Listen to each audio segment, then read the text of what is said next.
Welcome, ladies and gentlemen. May I have your attention, please? Okay, so big things to keep in mind. Next class, we'll be having your Unit 6 test. It is two parts. The first part is non-calculator, and the second part is calculator allowed. Okay, and so today we'll have some structured review time where you can work and prepare for your Unit 6 test next class. But let's see how we can use the equation, right? The quadratic equation to determine all kinds of things about a parabola, right? So letters A, B, and C give us three different quadratic equations. We're going to calculate the discriminant first. Then we'll state what that tells us about the number and type of its solutions.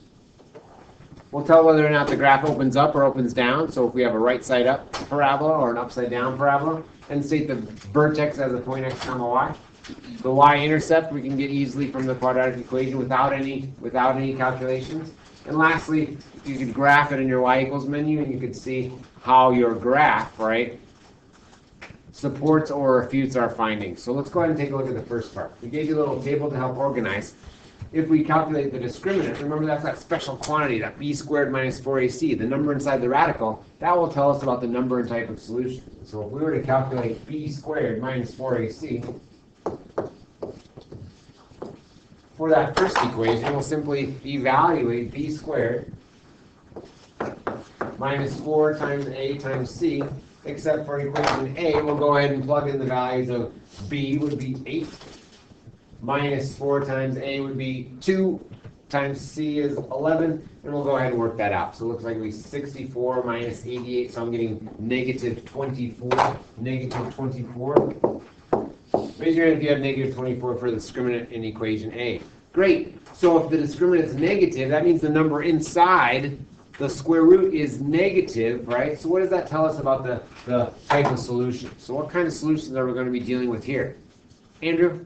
Non-real. Absolutely. So we'll have two non-real solutions. There's still two solutions. It's just they're going to have that imaginary component. They'll have i's in them. When we simplify that square root that has a negative inside, that'll come out as an I out front. And so we'll say two non-real solutions.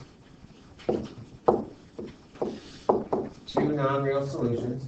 We'll still have, right? We'll still have two solutions, but we won't be able to see any x-intercepts on the graph. And so I would expect graphically, when I make that parabola on my grapher, for it not to cross the x-axis. And we'll check that in a minute. I did take some screenshots from the 84 Plus emulator, and we'll check that in a minute. Equation B, same thing. We're going to do the same evaluation, but we're going to, oh, that would be kind of cool. Wouldn't that be cool?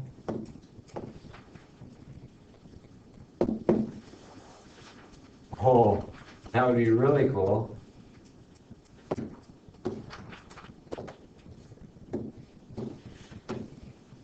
If we were to evaluate letter B, we'll do the same thing, but B now is 6. And so we have 6 squared minus 4 times a negative 1 times a negative 7. And we work that out, and it's like now we get 8. Raise your hand if you got 8 for the discriminant. 8 for the discriminant. Good. So is my discriminant in letter B positive or negative? Well, I see it's positive, positive 8. What does that tell me about the type of solutions? So what does that tell me about the type of solutions? Nathan? Two real. Absolutely. If my discriminant is positive, then I'm having a positive inside of the square root, and we'll be able to simplify that and get two real solutions. Furthermore, if the number 8 is a non-perfect square, we know that that's not going to reduce entirely, right, in radical form, so it'll be two real irrational. As a decimal, they go on forever and ever without stopping or falling into a repeating pattern. In fully simplified algebraic form, I'd still have some radical that contains a non-perfect square. So here we go. This would be two real irrational solutions. Two real irrational solutions. Awesome. And lastly, equation C, if we evaluated the discriminant for equation C, now we have 4 squared. Minus 4 times 1 times C is 4. It looks like we get 16 minus 16 is 0. So I'm getting 0 for equation C's discriminant. That's the special case where the radical part of the quadratic formula is going to drop out as 0, and I'll be left with a single real rational solution, just that opposite of b over 2a, which happens to be the x-coordinate of the vertex. It looks like that's the special case where my vertex of my parabola just came down and sat right on the x-axis, where my single x-intercept was the vertex of the parabola. Or if it were upside down, it would just come up and touch the x-axis right at the vertex. And so we saw that in our activity.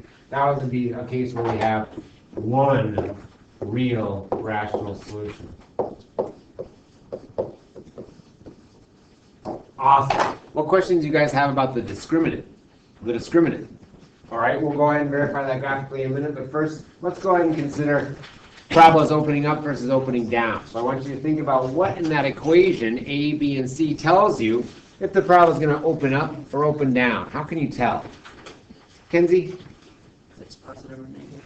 Yeah, if the leading coefficient on the x squared term is positive versus negative, that'll tell us if we have same or opposite orientation of my parent function. That is right side up versus upside down, respectively. And so it looks to me like we've got A opens up, so A is going to open up, right side up, versus B is a negative on the x squared term. I don't care, blah, blah, blah, all the other stuff. I'm just looking at the value of A. Right, that's telling me about the orientation, so it looks like upside down.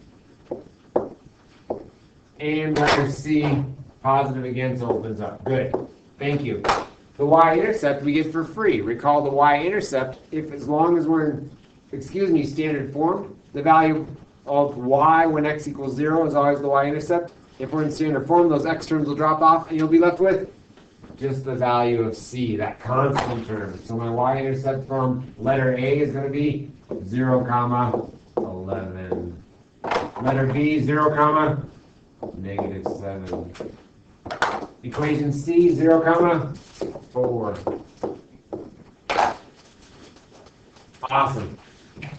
And lastly, the vertex. Now, to find the vertex algebraically, right, we now have a method to do that, which relies on the first part of my quadratic formula. The axis of symmetry is given by x equals opposite of b over 2a. Because the axis of symmetry cuts through the parabola at its vertex, that's also the x-coordinate of the vertex. And so to find the x-coordinate of the vertex, that first coordinate in my vertex, I'm going to evaluate x equals opposite of b over twice the value of a for the given quadratic equation. And letter A, the red quadratic equation, that would be opposite of 8 over twice the value of 2. That would be -8 over 2 times 2 is 4. I'm getting -2. I'm getting -2. Raise your hand if you had -2 for the x-coordinate of the vertex in equation A. Yeah, opposite of b over twice the value of a. Great. So now what do I do to determine the y-coordinate, that second coordinate in my vertex? Once I have the x-coordinate, I can plug it in, Glade plugins to letter A and evaluate my function rule to see what I get for the output y value. So I'll just take this. I'll take this -2 and we'll plug it into my y equals equation and evaluate. So it looks like 2 times -2 squared plus 8 times -2 plus 11 and work it out.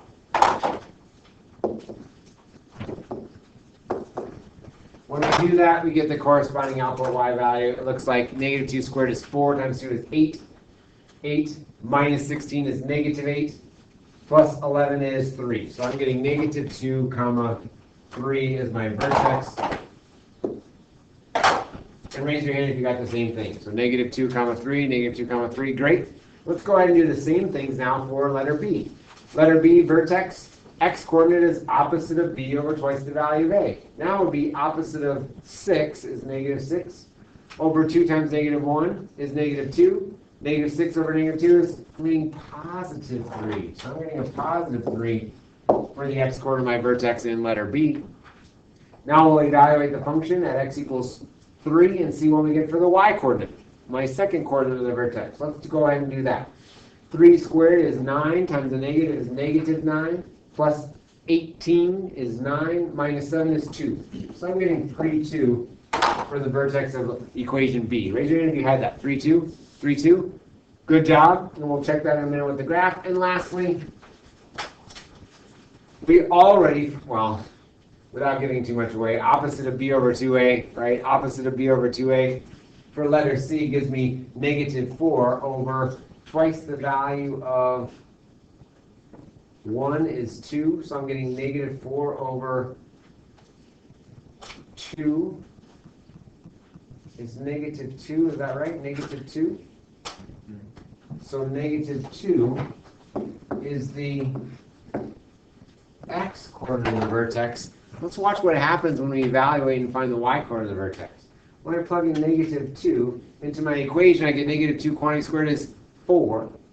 Plus 4 times negative 2 is negative 8 is negative 4. Plus 4 is 0. Is that a surprise? Negative 2 comma 0? Well, no. We thought that my vertex was going to sit on the x-axis, right? It was going to come down and be the x-intercept, because this was a special case when there was a single real rational solution. The vertex is actually on the x-axis, so it makes sense that the y-coordinate is 0. Let's go ahead and check our graphs. So we'll go ahead and take a look. By golly, our equation A is here with, wait a minute. Equation A here, it doesn't cross the x-axis at all, right? Did we mess up? No, in fact, that confirms the fact that there's two non-real solutions because there's no x-intercepts. We can't see them visually if there's non-real solutions. So that graph confirms our findings. There's two non-real answers, so there's going to be no x-intercepts on the graph of equation A. Equation B, that's our upside down red parabola. And it looks like we're not crossing at integers, right?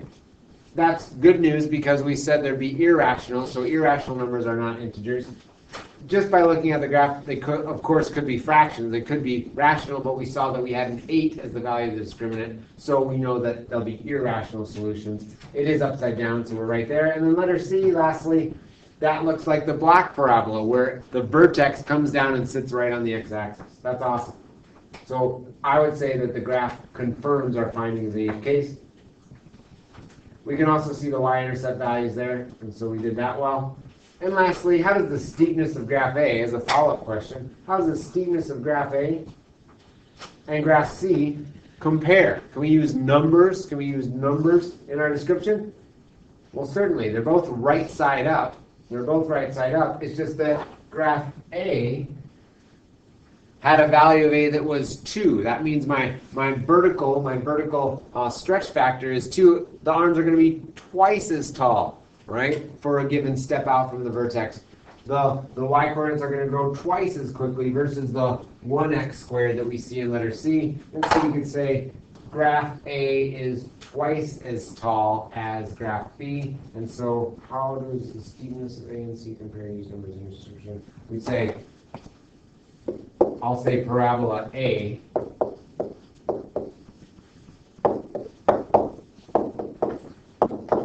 is twice as tall / steep as parabola C. Awesome.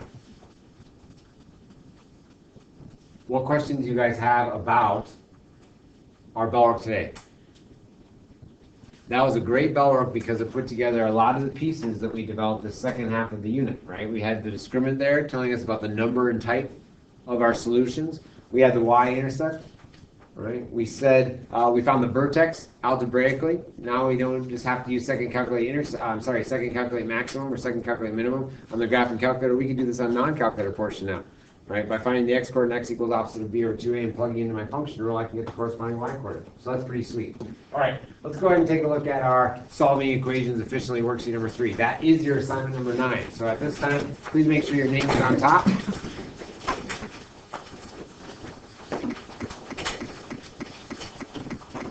I'll go ahead and pause the recording while we check our answers. Ladies and gentlemen, today you're going to get credit for the hard work you've been doing throughout the course of the unit. So in just a minute, you're going to go ahead and count up the number of stamps you've earned throughout Unit 6. And there's 2 places that you could have earned stamps. One is our Bellwork red marks that we get at the start of each class period, 10 days for a total of 10 red marks.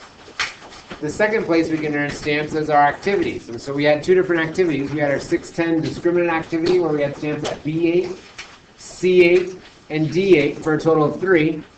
Then we had our factoring practice last time, stamps at number 4 on side 1 and number 8 on side 2 for a total of 5 blue activity stamps. What you're going to do is find each of these things, your Bellwork days 1 through 10, and your activity stamps.